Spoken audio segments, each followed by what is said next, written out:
తొందరగానే ముగిస్తా. ఇదిలోనుగా క్యాబినెట్లో కూడా గత క్యాబినెట్ మార్చి 9, 2023లో క్యాబినెట్ భేటీ అనంతరం మంత్రి హరీష్ రావు గారు మాట్లాడుతూ మొదటి దశలో 1,55,000 మందికి 4 లక్షల ఎకరాల పట్టాలు ఇచ్చామని చెప్పారు సార్. కానీ ఎక్కడ ఇచ్చారు సార్? ఈరోజు మేము ఆదివాసులం సార్, 24 గంటలు అక్కడ పల్లెటూళ్ళలో గుట్టల్లో కొండల్లో తిరుగుతుంటే ఎక్కడ పోయినా మాకు పోడు భూములు పట్టాలు కావాలని మమ్మల్ని అడుగుతున్నారు సార్. ఈ ప్రభుత్వం వస్తేనే పట్టాలు వస్తాయి, కాంగ్రెస్ ప్రభుత్వం పట్టాలు ఇస్తుందని ప్రజలకి నమ్మకం సార్. కాబట్టి వీళ్ళు ఏ పట్టాలు ఇవ్వలేదు సార్. అదేవిధంగా 2017లో భూ రికార్డుల సవరణ సమయంలో ఇట్టి భూములను నిషేధ జాబితాలో బట్టి అటవీ భూములను ప్రకటించి ఆదివాసి హక్కుల్ని హరించింది సార్. ఇప్పటికీ జాయింట్ సర్వే కానిటువంటి భూములు చాలా ఉన్నాయి సార్. కాబట్టి ఆ భూములన్నింటి కూడా జాయింట్ సర్వే చేయాలి. ఎగ్జాంపుల్ నా హుట్టూరు మండలం సార్, చాలామంది నర్సాపూర్ బి ప్రాంతంలో గండి కూడా ఉంటుంది. అదేవిధంగా ఇంద్రవెల్లి మండలంలో కావచ్చు, సాలివాడ బిలో కావచ్చు, చాలా అదేవిధంగా కోలక్ష్మి మేడం వాళ్ళకి సంబంధించి లింగాపూర్ మండలం సార్, ఇప్పటికీ వాళ్ళ యొక్క ఏరియాలో అదేవిధంగా వాళ్ళకి సంబంధించిన గాదిగూడ మండలంలో అంటే భూమి తక్కువ ఉంటుంది, పట్టాలలో మాత్రం భూమి ఎక్కువ ఉంటుంది. అంటే చాలామంది అతలాకుతలం అవుతుంది సార్. కాబట్టి దీన్ని కంపల్సరీ చేయాలి. అదేవిధంగా పోడు భూముల విషయం నిజంగా ఎంత బాధ అనిపిస్తుంది సార్. నిన్న వాళ్ళు మహిళల గౌరవం గురించి వాళ్ళు మాట్లాడతారు, ఎందుకంటే అది గుర్తు చేయాలి. ఆ రోజుల్లో పోడు భూముల కోసం మా ఆడబిడ్డలు మా వాళ్ళందరూ కూడా పోడు భూముల కోసం భూములకు వెళ్తే బట్టలు ఈడ్చికొట్టి బట్టలు ఆడవాళ్ళని కూడా చూడకుండా వాళ్ళు హింసించింది వాళ్ళు కాదా సార్? ఈరోజు కోయపోసు కూడా ఏ రకంగా కొట్టారు సార్? ఆ రోజులో సీతక్కని జైలు వెళ్ళి మేము కలిసినాం సార్, కనీసం వాళ్ళు పరామర్శ కూడా రాలేదు సార్. ఆ దుర్మార్గులు ఈరోజు మహిళల గురించి మాట్లాడతారు సార్. ఏ హక్కు ఉంది సార్ మహిళల గురించి మాట్లాడే అర్హత వాళ్ళకి? మరి గుత్తికోయల్ని బట్టలు ఇప్పి కొట్టారు సార్, అప్పుడు వాళ్ళకు మహిళలు గుర్తు రాలేదు సార్. అంటే ఇంత ఘోరంగా మహిళల్ని అవమానించారు సార్. మరి ఈరోజు మహిళల గురించి వాళ్ళు మాట్లాడుతున్నారు. కాబట్టి అది కరెక్ట్ కాదు. తప్పకుండా మహిళల్ని గౌరవించే ప్రభుత్వం ఇది. కాబట్టి మీరందరూ కూడా ఈ విషయంలో నిన్న చేసిన 2 రోజుల గందరగోళం నిజంగా మాకు చాలా బాధ అనిపించింది. అదేవిధంగా ఈ ప్రభుత్వం సార్ చాలా సంతోషం. ముఖ్యంగా కొన్ని విషయాలు నేను ధన్యవాదాలు తెలియజేస్తా. మరి రైతుల కోసం 72,659 కోట్లు కేటాయించారు. అదేవిధంగా నేను మొన్న వాస్తవంగా 29 నాడే నేను మాట్లాడదాం అనుకున్నాను సార్. ఎందుకంటే నేను ఒక ఆదివాసీ గిరిజన ఎమ్మెల్యేని కాబట్టి మా సమస్య గురించి ఆ రోజే మాట్లాడదాం అనుకున్నాం. ఉన్నా సరే ఇది సామాజిక న్యాయం కాబట్టి తప్పకుండా మిగతా సోదరులు కావచ్చు అందరికి ఇవ్వాలంటే మేము కూడా సరే ఉందాం, మన ప్రభుత్వం ఏదేమున్నా మనం తర్వాత పోయి మాట్లాడచ్చని మేము కొంత ఓపికతో ఉన్నాం సార్. మరి మాకు కూడా గిరిజన సంక్షేమ శాఖకి 17,056 కోట్లు కేటాయించేందుకు గౌరవ ముఖ్యమంత్రి గారికి అదేవిధంగా బట్టి విక్రమార్క గారికి మనస్ఫూర్తిగా ధన్యవాదాలు తెలియజేస్తున్నాను సార్. కానీ ఐడే వ్యవస్థని కొంత ప్రక్షాళన చేయాలి. ఆ రోజే నేను సూచన చేద్దామనుకున్న ఒక 2-3 నిమిషాల్లో నా సూచన చేస్తా. అంబేద్కర్ ఓవర్సీస్ కింద స్కాలర్షిప్లు 38 కోట్లు కేటాయించారు.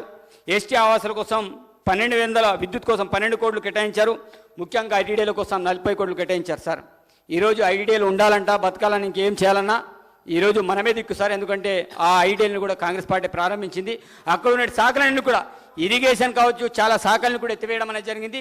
తిరిగి యథావిధిగా శాఖలన్నీ కూడా ఏర్పాటు చేయాలని నేను మనస్ఫూర్తిగా కోరుకుంటున్నాను సార్. అదేవిధంగా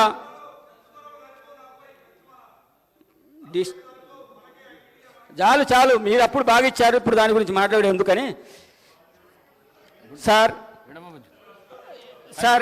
చెప్తే సార్ ఒక్క 5 నిమిషాలు సార్ ప్లీజ్ సార్ అవకాశం ఇవ్వండి సార్. ఎందుకంటే చిన్న మాట్లాడిన కొంత ఇబ్బంది పడుతున్నాం సార్, కొత్త వ్యక్తులం కాబట్టి. సార్ ఐడియాలో ముఖ్యంగా కొంత సమయం ఏంటి సార్, నేను ఇమీడియట్లీ క్లోజప్ చేస్తాను సార్. నేను మ్యాక్సిమంగా అన్ని విషయాలు నేను మాట్లాడుకున్నాను సార్. ఇంకా చాలా మాట్లాడటానికి కానీ అవకాశం లేదు. కానీ కొన్ని విషయాలు నేను మాట్లాడకపోతే బాగున్నాను సార్. సార్ ఐడియాలకు సంబంధించి ముఖ్యంగా 2008లో డిఎస్సి పడింది సార్. మనం ఎన్ని చేసినా ఇది షార్ట్ డిస్కషన్ సార్ ముగిస్తా. సేమ్ చెప్తా సార్, ముగిస్తా సార్. 2008లో సార్ డిఎస్సి పడింది. మరి మనం ఈ 10 సంవత్సరాలు మేము అనుకున్నాం సార్ ఉమ్మడి ఆంధ్రప్రదేశ్లో ఎవరేమున్నా సరే వాళ్ళు ఎందుకంటే ఉమ్మడి ఆంధ్రప్రదేశ్ అనేది వాళ్ళకి గుర్తొచ్చేది కాంగ్రెస్ పార్టీ కాబట్టి మనం ఎందుకు కోరుకున్నాం సార్ తెలంగాణ రాష్ట్రం అంటే, సరే ఆ పాలకులందరూ కూడా మనకు అన్యాయం చేస్తారు, మన పాలకులు ఉండాలి, మన ప్రాంత వాళ్ళు ఉండాలి. సరే ఉమ్మడి ఆంధ్రప్రదేశ్లో మాకు న్యాయం జరగలే, మాకు ఉద్యోగాలు ఏం కాలే. సరే కొట్లాడి తెచ్చుకున్న తెలంగాణ రాష్ట్రమైన మన ప్రాంతాన్ని న్యాయం జరగాలి కదా. మరి 10 సంవత్సరాల ఐడియాలు కావచ్చు, డిఎస్సీలు కావచ్చు, ఏమైనా చేయాలి కదా, ఏం జరగలే. అందుకే నేను ఏమంటున్నానంటే ఐడిఐలకు ప్రత్యేకమైన డిఎస్సీలు ఏర్పాటు చేస్తుండే, అవన్నీ కూడా ఏర్పాటు చేయడం లేదు. అదేవిధంగా అతి బయటికి తీసేస్తే ఎట్లా విలువిల్లాడి కొట్లాడి చచ్చిపోతుందో చేప. ఈరోజు ఆదివాసుల పరిస్థితి సార్, జియో నంబర్ 3 తీయడం వల్ల ఈరోజు వాళ్ళకి ఎవరు కూడా ఉద్యోగాలు రావు సార్. సార్ స్వాతంత్రం వచ్చి 70 సంవత్సరాలు పూర్తి చేసుకున్న మా వాళ్ళు ఇప్పటికీ ఈ సమాజానికి దూరంగా ఉండి ఇప్పటికీ కొండ కోనల్లో ఈరోజు కులాములు తడకలమ్ముకుంటూ, తోటూలు పచ్చిబుట్లు వేసుకుంటూ ఈరోజు పోడు వ్యవసాయం చేసుకుంటూ బతుకుతున్నారు సార్. మరి ఎంతో కొంత ప్రభుత్వ సహకారంతో ఎంతో కొంత చదువులు చదువుకుంటే డిఎస్సి రాకపోతే, మరి ప్రత్యేకమైన ఆ ప్రాంతాని కోసం రక్షణ కల్పించకపోతే కొంత ఇబ్బంది అయింది సార్. దానిలో భాగంగానే ఈరోజు మన దగ్గర ఉన్నటువంటి రెవెన్యూ సెక్రటరీ నవీన్ మిట్టల్ గారు మా దగ్గర పనిచేశారు, సిఎస్ శాంతికుమారి గారు మా దగ్గర పనిచేశారు, ఆర్వి కర్ణన్ గారు మా దగ్గర పనిచేశారు, దివ్య మేడం గారు మా దగ్గర పనిచేస్తారు సార్. మా దగ్గర ప్రాబ్లమ్స్ ఏమున్నాయంటే విపరీతమైన సమస్యలు ఉన్నాయి సార్. ఎందుకంటే ఇది పరిష్కారం కాకపోతే భవిష్యత్తులో మా వాళ్ళకి చాలా ఇబ్బందికరంగా ఉంటుంది సార్. జియో నంబర్ 3 పోవడం వల్ల మాకు ఎవరు కూడా ఉద్యోగాలు రావు సార్. కాబట్టి దీని మీద ఏదో ఒక యాక్ట్ రూపంలో తీసుకొచ్చి తప్పకుండా యథావిధిగా ఇది చేయాలని కోరుకుంటూ, అదేవిధంగా సార్ మా ప్రాంతంలో ఇంకో సమస్య ఉంది సార్, నాన్ ట్రైబల్ సమస్య.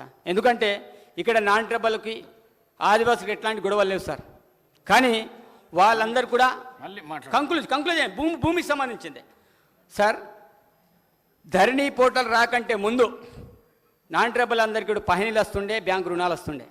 కానీ మొన్న మనం డబ్బులు ఇచ్చినాం సార్, వాళ్ళు ఎవరు కూడా రైతు బంధు కానీ ఇవన్నీ బ్యాంకు రుణాలు రావడం లేదు సార్.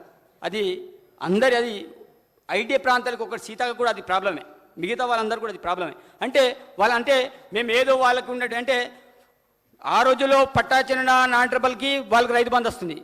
1970 కంటే ముందు నాట్ ఓన్లీ ఆదివాసులు, నాన్ ట్రైబల్స్ ఆదివాసులు కూడా చాలా మందికి భూములకు పట్టాలు కావడం లేదు. తప్పకుండా అసైన్ చేసిన భూములన్నీ కూడా తిరిగి పట్టాలు ఇవ్వాలని, ఈ భూమాత రక్షణ ద్వారా ఆ ప్రాంతంలో ఆదివాసులు కూడా న్యాయం జరగాలి సార్. అదేవిధంగా నాన్ ట్రైబల్ సమస్యను కూడా పరిష్కారం అయ్యే విధంగా చూడాలి సార్. అదేవిధంగా ఫైనల్గా నేను కోరుకునేది ఒకటే సార్,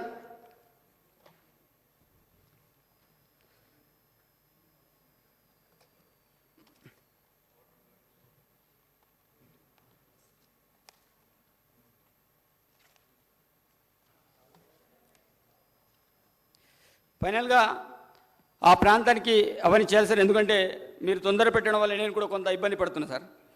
కానీ చెప్తా సార్, ఎందుకంటే మా జిల్లాకి ఆ రోజుల్లో ముఖ్యమంత్రి గారు వచ్చారు, పీసీ హోదాలో మళ్ళా సీఎం హోదాలో వచ్చారు. ఆ ప్రాంత సమస్యలు తెలుసు. అదేవిధంగా మా బట్టి విక్రమార్క గారు డిప్యూటీ సీఎం మరి పీపిరి గ్రామం నుంచి ఖమ్మం వరకు పాదయాత్ర చేశారు. ఆ ప్రాంతంలో సమస్యలు ఏ రకంగా ఉన్నాయి అన్ని రకాలుగా చాలా స్పష్టంగా అధ్యయనం చేశారు సార్. మరి ఆ సమస్యలన్నీ కూడా తప్పకుండా పరిష్కారం చేస్తారని వారు వచ్చిన వెంటనే మరి మా ప్రాంతానికి నిజంగా తాగునీటి సమస్య ఉంటే మరి మొట్టమొదటి మీటింగ్లోనే 60 కోట్లు కేటాయించాను సార్ మిక్సింగ్ మిగతా. ఈరోజు వాళ్ళకి తెలియదు 60 కోట్లు.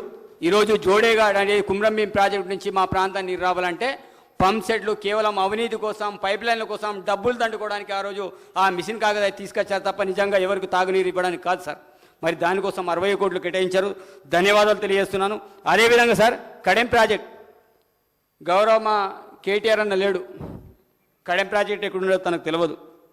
మరి 10 సంవత్సరాలు కనీసం ₹1 కేటాయించారు సార్. కానీ ప్రభుత్వం ఏర్పడిన వెంటనే మరి మొదటి నెల 24లోనే జనవరిలోనే సార్ 5,46,00,000ని రిపేర్ల కోసం స్పెసిఫిక్గా డబ్బుల్ని కేటాయించడం అనేది జరిగింది సార్. కడెం గేట్ల మరమ్మతుల కోసం ఈరోజు అందరు టీవీలో చూశారు. అదేవిధంగా సార్ అదేవిధంగా ఎలక్ట్రీషియన్ కోసం 3,81,70,00,000 కడెం ఎలక్ట్రీషియన్ కోసం అంటే సుమారు 9 కోట్ల చిల్లర డబ్బులు కేటాయించారు సార్. అదేవిధంగా సార్ జోడేఘాట్ కోవలక్స్ మాకు చెప్తుంది, గతంలో కూడా వాళ్ళ ప్రభుత్వమే. అక్కడ 30 కుటుంబాలు ఉంటాయి సార్. 27 కుటుంబాలకి 2 BHK హౌస్ శాంక్షన్ చేశారు. ఒక్క ఇంటికి 5,04,000 చొప్పున వాళ్ళు డబ్బులు కేటాయించడం అనేది జరిగింది. కానీ అక్కడ సిమెంట్ అయినా ఇసుక అయినా తీసుకురావాలంటే సుమారు 40-50 కిలోమీటర్ల దూరం నుంచి తీసుకురావాలి సార్. ఆ డబ్బులు సరిపోవు. గవర్నమెంట్ ఫామ్ అయిన వెంటనే నేను గౌరవ ముఖ్యమంత్రికి చెప్పిన, అన్న జోడేఘాట్లో వాళ్ళందరికీ మనం ప్రతిసారి మాట్లాడుతున్నాం, కానీ వాళ్ళకి ఆ ఆయంలో ఏమైనా మేము మ్యూజియం కట్టినాం, మ్యూజియంలో సీతక్కని పోయి చూపెట్టిన, మ్యూజియంలో ఏముందో సీతక్క చూశారు. అంటే మ్యూజియం కట్టంగానే ఏదో చేయగానే కాదు, అది ఒక రకంగా ఇది ఉండాలి. కాబట్టి అధ్యక్ష 56,70,000 మేము ఇచ్చాం సార్. మేము ఈ రోజులో 56,70,000 వాళ్ళ ఇళ్ళ కోసం మళ్ళా డబ్బులు ఇచ్చాం. ఎందుకు ఇల్లు పూర్తి చేయాలి మీరు సమాధానం చెప్పాలి, మాట్లాడడం కాదు. వాళ్ళు ఇప్పటికి ఇల్లు పూర్తి కాలేదు కాబట్టి వాళ్ళ కోసం మా ప్రభుత్వం సార్ 56,70,000 రూపాయలని శాంక్షన్ చేసుకోవడం అనేది జరిగింది సార్. కాబట్టి ఇవన్నీ సమస్యలతో పాటు చాలా మంది మా ప్రాంతంలో అనే కన్క్లూడ్ చేయండి సార్. కంక్లూజన్ చేస్తుంది సార్. ప్లీజ్ సార్ ఎందుకంటే మేము చెప్పినా చెప్పుకోవాలి సార్. ఎందుకంటే మొన్న వాళ్ళు మాట్లాడతారు, ఏదేదో ఇష్టం వచ్చిన మాట్లాడడం మేము ఎందుకు కుట్టుకున్నాం సార్. కానీ మాకు మొన్న మాట్లాడడానికి అవకాశం రాలే కాబట్టి వాళ్ళు చెప్పిన దానికి మేము సమాధానం చెప్పాలి. అన్ని రకాల డెవలప్మెంట్ చేయడం కాదు. ఈ రోజు మా ప్రాంతంలో రోడ్లు లేదు సార్. రోడ్లు లేక చాలా రకాల ఇబ్బంది పడుతున్నాం సార్. వాసంగ్ సార్ గంగాపూర్ బ్రిడ్జ్ లేదు. ఈ రోజు మా కల్లంపల్లి వెళ్ళాలంటే రోడ్ లేదు. అదేవిధంగా వాయిపేట వెళ్ళాలంటే రోడ్ లేదు. అదేవిధంగా అంకే రాజధాని వెళ్ళాలంటే రోడ్ లేదు. జోడేగాడికి ఇంకా సగం రోడ్ ఆగి ఉంది సార్. పారిస్ సమస్య చాలా తీవ్రంగా ఉంది. మరి ఈ 10 సంవత్సరాల్లో పారిస్ సమస్యలు ఎందుకు మీరు పరిష్కారం చేయలేకపోయారు? పెద్ద పెద్ద మాటలు మాట్లాడడం కాదు, సమస్యలకు పరిష్కారం చూపాలి. ఈ ప్రజాప్రభుత్వం తప్పకుండా ప్రతి నిర్ణయం తీసుకునేది, ప్రతి సమస్యని పరిష్కారం చేసేది, దాంట్లో ఎలాంటి సందేహం లేదు. మీరు రెచ్చగొట్టేటట్టు మమ్మల్ని మాట్లాడితే మేము చూసుకోవడానికి మేము సిద్ధంగా లేం. కాబట్టి అధ్యక్ష మీరు అవకాశం ఇచ్చారు, తప్పకుండా మళ్ళీ మా లాంటి వాళ్ళకి అవకాశం కల్పించండి. తప్పకుండా వీళ్ళు మేము మాట్లాడితే సార్ వాళ్ళ చెవుల నుంచి రక్తాలు కారుతాయి. మేము కూడా ఓపికతోటి ఉంటున్నాం. వాళ్ళు ఎగిరెగిరి గంతేగా మేము ఊకుంటే అది సరైన పద్ధతి కాదు సార్. తప్పకుండా మా లాంటి వాళ్ళు కొత్త అభ్యర్థులు మేము మాట్లాడడానికి చాలా సిద్ధంగా ఉన్నాం. మేము వీళ్ళకి భయపడే వాళ్ళం కాదు సార్. మేము స్ఫూర్తిగా తీసుకొని ఉద్యమాల నుంచి వచ్చే వ్యక్తిని. ఏ సమస్యలు ఎట్లా నాకు బాగా తెలుసు. నేను వట్టిగానే ఇక్కడ ఈ చట్టసభలు రాలే. ఈరోజు రేవంత్ రెడ్డి గారు అతని పుణ్యం వల్ల ఆ ప్రాంతవాసులు నాకు ఆశీర్వదిస్తే ఖానాపూర్ వాసులందరూ చట్టసభలు పంపించారు. నిజంగా ఆ ప్రాంతవాసులకు రుణపడి ఉంటా, కాంగ్రెస్ పార్టీకి రుణపడి ఉంటా, ఈ యొక్క ఎమ్మెల్యే అందరికీ రుణపడి ఉంటా. ఫైనల్గా ఒక ఇంపార్టెంట్ అంశం, 1 నిమిషాలు ముగిస్తా, 1 నిమిషం రిక్వెస్ట్ దండం పెడుతున్నా సార్. నిన్న ఒక మంచి తీర్పు వచ్చింది సార్. 2 చేతులెట్టి దండం పెడుతున్నా. ఎస్సీల వర్గీకరణకు సంబంధించింది. నిజంగా మా పక్షాన కూడా ధన్యవాదాలు తెలియజేస్తున్నాం. ఎస్సీ సోదరులకు అది ఒక వర్గీకరణ చాలా స్పష్టమైన డిమాండ్. ఆ రోజుల్లో నేను కూడా వాళ్ళతో కూడా డప్పు చాటింపు చేసిన వ్యక్తిగా గుర్తు చేస్తూ మాది కూడా ఒక చిన్న సమస్య ఉంది సార్. కాదు చెప్పాలి, అది ఇంపార్టెంట్ సార్. ఓకే, 1 నిమిషం చెప్తా, ఎందుకంటే చెప్పకపోతే బాగుండదు సార్. ఆదివాసీ వర్సెస్ లంబాడ నడుస్తుంది సార్. అంటే ఇక్కడ లంబాడి సోదరులు కావచ్చు, ఆదివాసీ సోదరులు కావచ్చు, అనేతకు భావించకుండా ఈరోజు వాళ్ళు ఏ రకంగా అయితే మాదిగాని కొట్లాట చేసుకొని మరి ఆ సమస్యకు పరిష్కారం మార్గం ఈరోజు బట్టి విక్రమార్ గారు ఈరోజు మా ప్రభుత్వం ఏ రకైతే పరిష్కార మార్గాలు చూపిందో అదే రకంగా వాళ్ళు ఇన్ని సంవత్సరాలు ఏదైతే లాస్ అయ్యారో ఈరోజు ఆదివాసీ వర్సెస్ లంబాడ మధ్య జరుగుతున్న పోరాటం మీ అందరికీ తెలుసు సార్. మరి ఆనాటి ప్రభుత్వం కూడా ఆదివాసీ భవన్ అని అదేవిధంగా లంబాడ భవన్ అని ఏర్పాటు చేసింది. అదేవిధంగా ఈ ప్రభుత్వం మరి ప్రజాప్రభుత్వం ఇట్లాంటి నిమ్న వర్గాలకు న్యాయం చేసే దిశగా ముందుకెళ్తున్న తరుణంలో మరి ఆదివాసీ వర్సెస్ లంబాడ మధ్య జరుగుతున్న ఏదైతే వైరుధ్యాలు ఉన్నాయి సార్, అంటే దీంట్లో లంబాడని కించపరచడమో ఆదివాసులను వ్యతిరేకించడమో కాదు, ఇది రగులుతున్న సమస్య. దీనికి కూడా ఒక పులి స్టాప్ పెట్టాలి. దీంట్లో ఎక్కడున్న మంత్రివర్గం, అదేవిధంగా ప్రతిపక్షంలోని నాయకులు, అదేవిధంగా మా పక్షంలోని నాయకులు, అదేవిధంగా ముఖ్యమంత్రి కూడా ఈ సున్నితమైన సమస్యని పరిష్కార మార్గాలు చూపి ఆదివాసులకి లంబాడలకి మధ్య ఉన్న వైరుధ్యాన్ని కూడా తొలగించాలని కోరుకుంటూ మరి కార్పొరేషన్లు కూడా ఆదివాసీ కార్పొరేషన్, కుమ్రంభీం కార్పొరేషన్ ఏర్పాటు చేశారు. మనస్ఫూర్తిగా 2 చేతులెత్తి దండం పెట్టి మీకు రుణపడి ఉంటాం సార్. ఆదివాసులు కూడా రుణపడి ఉంటారు. తప్పకుండా ఉపాధి విషయంలో అయినా ఏ విషయంలో అయినా కొంత మా లాంటి ప్రాంతాల్ని కొంత కన్నెత్తి చూడాలని కోరుకుంటూ మరి మాకు కూడా న్యాయం చేయాలని కోరుకుంటూ నాకు ఈ అవకాశం ఇచ్చిన మీ అందరూ కూడా ప్రత్యేకించి ధన్యవాదాలు తెలియజేస్తూ సెలవు తీసుకుంటున్నాను.